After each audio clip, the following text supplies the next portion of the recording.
assistant professor and track coach of the Defiance College in America. Actually, he just finished giving a seminar at the Wuhan Elite Coaches Seminar. And we're really lucky we don't have to fly to Wuhan to hear about this. He will be talking to us about youth talent identification of the U.S. track and field athlete. And this is his first time in Hong Kong, so let us give him a very warm welcome.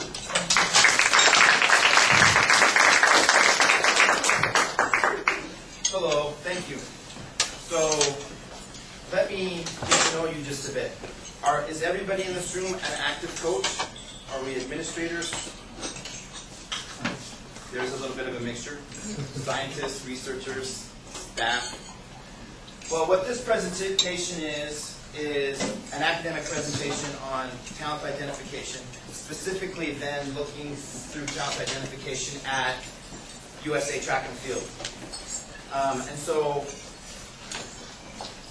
what ultimately happens is we discount talent identification in the U.S. and don't do it. We do talent selection. And so what I thought may be helpful and interesting to you is to go through this presentation rather fast and then speak to you about some research on post-activation potentiation, which is something that you can maybe take home and have something that you can leave this seminar with, and you can go back to your practices and back to your athletes and have something that you can, something new maybe that you can explore. So, the conclusion is, I'll begin with the conclusion. Our perception is, and this is not just my perception, this is the perception of my governing body. We can see talent when we see it. We know talent when we see it. And do you know the duck test? Does the duck test happen in Hong Kong? That is, if it looks like a duck and it quacks like a duck and it walks like a duck, then obviously it's a duck. If you see an athlete with bouncing steps, high Achilles tendons, long Achilles tendons, high arches, good posture, you can probably think that maybe she might be a good jumper. And so we can see talent with our vision. So this is what this presentation is: a review of the literature, how we respond to it, and then some practical considerations.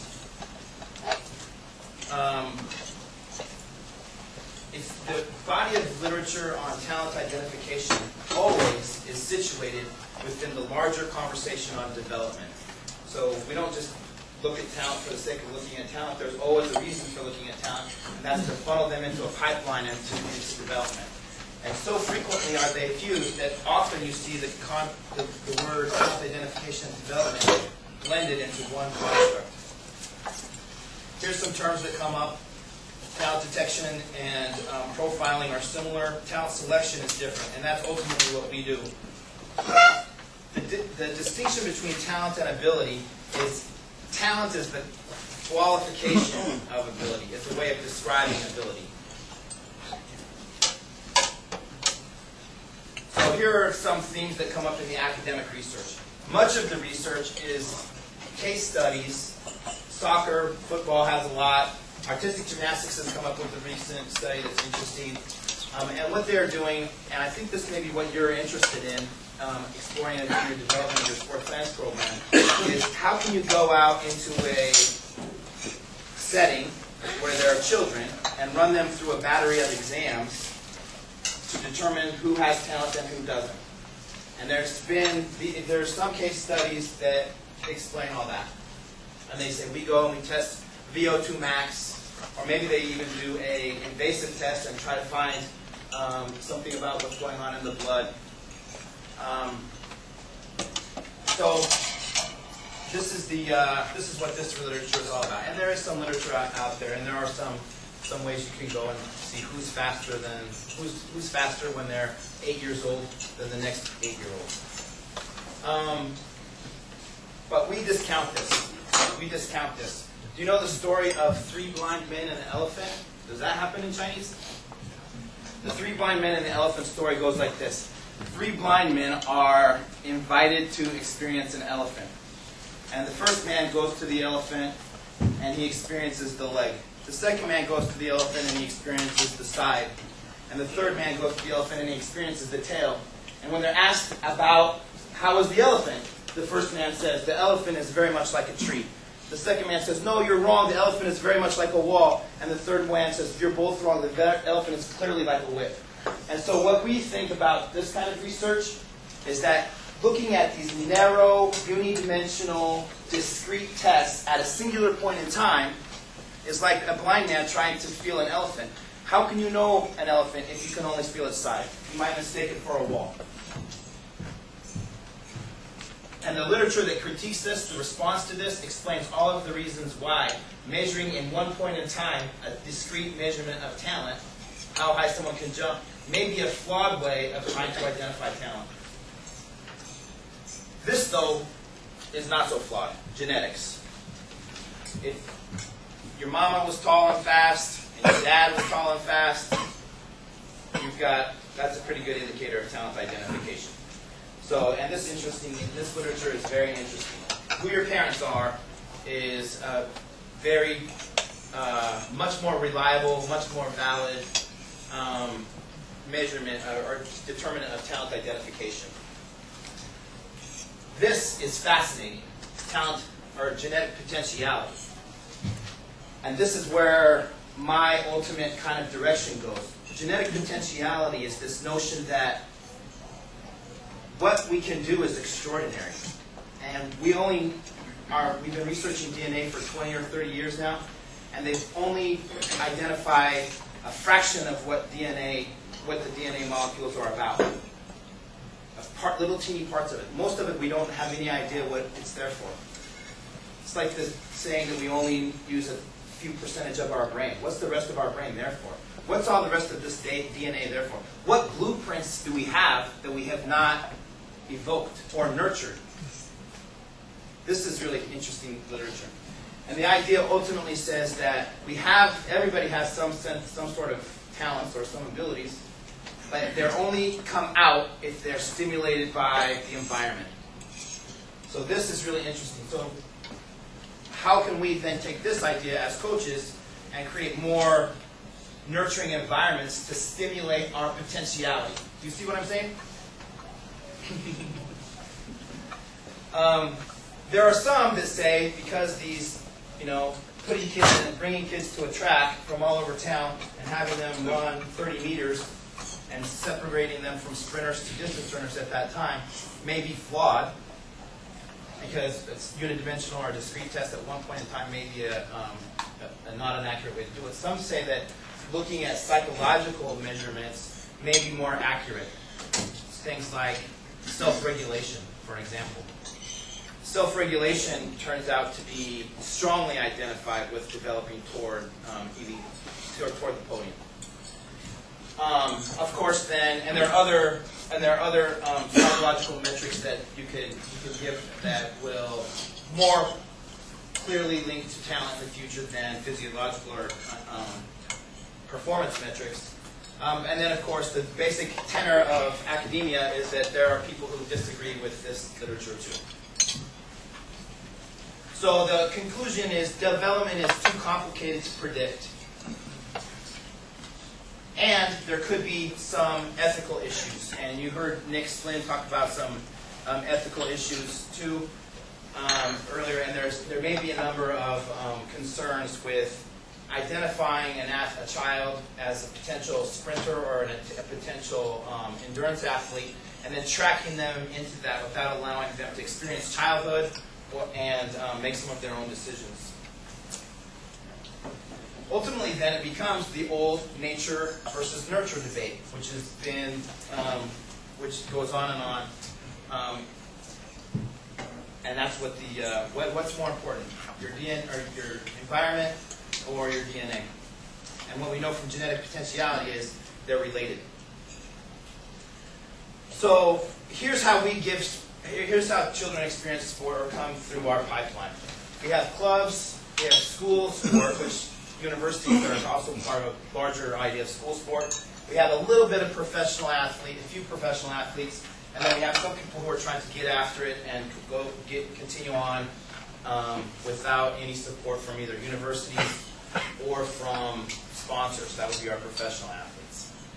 In Wuhan, I gave a critique of these and how children fall through the cracks. And the reality of it is that we have a lot of opportunity. We have probably close to 50 or 60 or 70 Division I football programs that have weight rooms that are similar to the weight room in this building. And we have a nice infrastructure for delivering sport at the high school level. Every state has a state championship that is extremely well organized, very important to families, very important to communities, and it brings a lot of people into our program to be a part of that and to try to work towards being a state champion. So this is really the beginning then of our talent selection process, is hosting and staging outstanding competitions for our adolescents, and they're really quite good. The California State Championships, it's 4 days long and fills a stadium with 30,000 people. Texas is bigger than that. The state I live in, Ohio, fills a stadium with 18,000 people. The marks are outstanding, the officiating is outstanding, the facilities are outstanding. So our high school delivery system is quite well developed and good, and so is our college program.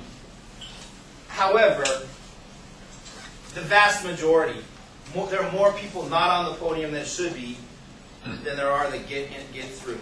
And there are a lot of reasons why. And I'm going to introduce, I'll just share with you briefly what they are. We have lots of kids quitting the sport for all kinds of reasons. Too much pressure from their parents, early specialization, and I'll introduce some of those. Early specialization and, well, first let's look at this. Talent identification could be considered talent deselection because of the late bloomer phenomenon. And this is related to attrition. Kids that quit or weren't identified with talent, and then they leave the sport and then develop later. This is particularly the case with boys. Our club track programs are not funded, and that's where children enter the sport. So if you can't get to the school program, and you don't start the organized school program until you're 14 or so. So if you can't get to the school program, if you fall out of the system before that, you don't have access to those outstanding school sport resources. And our school resources are becoming more and more expensive. Many children are having to pay $100, $200, or $300 to participate in sport as schools change their funding priorities. And this is a critique that is unique to America, I think. Maybe other places that have highly developed school sport have the same situation. But the only children in our programs, and certainly the only children that go on beyond 18 years old, are those that are average or above average with their academic ability. One of my great mentors, who is the closing slide here, is Arthur Lydiard of New Zealand. Does anybody know of Arthur Lydiard of New Zealand? A few people remember that. He coached Peter Snell. He's not quite as famous because Bannister broke the 4-minute mile before Snell, but Lydiard was an outstanding coach. And he was furious about the American system at that point. Why do you need to study mathematics at a high level in order to run 100 miles a week, was his thing. And we are leaving so many people out with learning disabilities, or increasingly in America, non-native speakers. We have many people in America who speak Spanish at home. They speak Spanish in their churches, and the only time they speak English is when they're in school. And their grades may not be good enough to go to college. And if your grades aren't good enough to go to college, then you're done. There's no opportunities for you to participate. There are no training centers like this. Early specialization is also pulling away children from our sport. And they got the ball sports, and right now the ball sport that's wreaking havoc on track and field that you may not know about is called lacrosse. Lacrosse is a North American game. It's played with a stick and a ball. It's a field sport game. And they're coming across the country hard, doing talent identification workshops where they bring kids onto a field and they do an agility test and a hand-eye coordination test and say, you have some agility, you have some hand-eye coordination, you have some wind, some endurance, you should quit everything else in your life and go do lacrosse. And we have So we have a lot of problems with early specialization, people leaving everything to go to one sport. American volleyball is really aggressive in keeping their girls all year round, and increasingly American football is keeping their boys all year round, and the weightlifting that they're doing is making them so they can't run fast anymore. So we have, which is a big problem for us because we've always, even at the Olympic level, always relied on two-sport athletes. Many of our great male athletes were American football players historically. Another critique of our school systems is that we often, and I think this is the case globally, we too frequently think that children are just miniature adults. And we base training models and techniques on what adults would do rather than what children would do. And we do have a high number of untrained coaches, and we have very high turnover right now, where people are coaching for 2 or 3 or 4 years and then getting out of coaching, getting burned out of coaching. And this is the other problem. I will address this in the closing of this first segment. Another critique of the club system, the school system, and the university system is the inattention or not paying attention to critical periods or sensitive periods. These are periods in our lives where we experience rapid growth, and they start in the womb. Here's an example. There's a critical period in the womb, in the development of the fetus, in which the eye develops in like 48 hours. Now we have eyes. And there's all kinds of critical periods then all the way through the rest of development, through the end of adolescence. Maybe through the whole lifespan, and they just take different shapes. And here, so for example, if you give a little 2 or 3-year-old girl scissors and stickers and colors and craft materials when she's that young, she quickly can develop hand-eye coordination very well. If she does not have that stimuli, if you don't provide her with that environment for her to reach the potential of her genetics in that, she won't develop as good a hand-eye coordination. Boys do not have that critical period at that time. So the critical periods for boys and girls are different. There's a critical period of developing cardiovascular function before adolescence. And right now, our stance is, based on research coming out of the University of San Francisco Medical Center by Dr. Marcus Alexander, is that children need, in order to fight our asthma epidemic, children need daily cardiovascular work from the time that they can.